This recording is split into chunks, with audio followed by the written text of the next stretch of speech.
मेरा नाम डॉक्टर ऋषि कुमार है। मैं केंद्रीय कपास अनुसंधान संस्थान क्षेत्रीय स्टेशन सिरसा में प्रधान वैज्ञानिक कीट विज्ञान में कार्य करता हूं। और आज मैं आपको इस बार 2023 में जो कपास की फसल में गुलाबी सुंडी का जो अधिक प्रकोप देखने को मिला, उसके कुछ मुख्य कारणों पर प्रकाश डालना चाहता हूं। आप सभी को पता है कि कपास की फसल की चुगाई के बाद जो गुलाबी सुंडी है वो या तो कपास की लकड़ियों के ढेर में जिंदा रहती है या घरों में या जिनिंग मिल में जो कपास या बिनोला जो भंडारित किया गया है उसके अंदर जिंदा रहती है।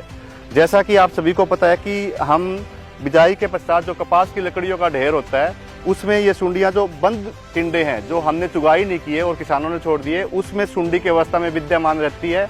और यहाँ से जैसे ही सीजन स्टार्ट होता है ये सुंडियां पतंगा बन के आसपास के खेतों में जाके अंडे देकर अपना जीवन चक्र शुरू करती है। दूसरा जो मुख्य कारण इस बार था वो कपास की फसल की बिजाई की अवधि। इस बार ये देखने में आया कि किसानों ने कपास की फसल की बिजाई 1 अप्रैल से लेकर 10 जून तक की है। ये लंबी बिजाई की अवधि होने के कारण जो गुलाबी सुंडी को अपना पोषक पौधे लगातार मिलते रहने के कारण उसका जीवन चक्र बड़ा अच्छे से चलता गया। तीसरा जो मुख्य कारण ये था कि इस बार की सीजन में जून और जुलाई के महीने में अच्छी बरसात का होना। अच्छी बरसात के कारण कपास की फसल की बढ़वार अच्छी हुई और अच्छी बढ़वार के कारण ही जो फसल के अंदर जो कीटनाशकों के छिड़काव का कार्य है वो अच्छे से नहीं हो पाया। एक और मुख्य कारण ये था कि जो कपास की फसल में बिजाई के पश्चात जो सुंडियों का निरीक्षण करना वो एक बहुत ज़रूरी मुद्दा था। निरीक्षण के लिए सबसे पहले हम किसानों को बताते हैं कि हमें 2 फेरोमोन ट्रैप प्रति एकड़ लगाने हैं और उसके अंदर जो पतंगे आते हैं उनकी संख्या के आधार पर हम फैसला ले सकते हैं कि कीटनाशक के छिड़काव की जरूरत है या नहीं है। दूसरा जो मुख्य निरीक्षण का तरीका है वो रोजेट फूल देखना, बंद फूलों को देखना। जैसे हमें खेत में 100 फूल देखने हैं, अगर 100 में से 5 से 10 फूल खराब दिखाई देते हैं तो ये कारण था। और तीसरा मुख्य जो था वो था गुलाबी सुंडी के लिए हमें टिंडों को खोल के देखना। ये तीनों तकनीकी हमें सर्वेक्षण के लिए जरूरी थी, इसका भी थोड़ा सा ध्यान नहीं किया गया। इस करके भी गुलाबी सुंडी के जो उचित प्रबंध था उसके अंदर जो समस्या आई। और उससे अगला जो मुख्य कारण था वो कीटनाशकों के प्रयोग का।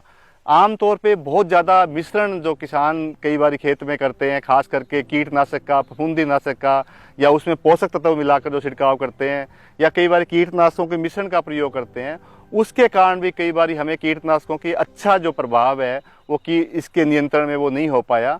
तो ये कुछ मुख्य कारण थे जिसके कारण इस सीजन में गुलाबी सुंडी का प्रकोप ज़्यादा देखने को मिला। किसान भाइयों को जो आगे आने वाली कपास की फसल की के अंदर जो गुलाबी सुंडी के उचित प्रबंध के बारे में 3-4 मुख्य बातें बताना जरूरी समझता हूँ।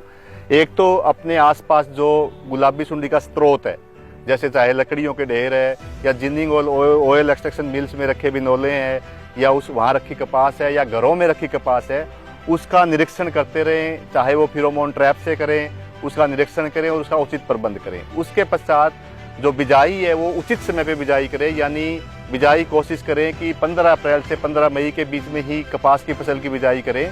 और बिजाई के 30-35 दिन के बाद खेत में अपने फेरोमोन ट्रैप लगाकर 1-2 फेरोमोन ट्रैप प्रति एकड़ लगाकर अपने खेत में निगरानी करें।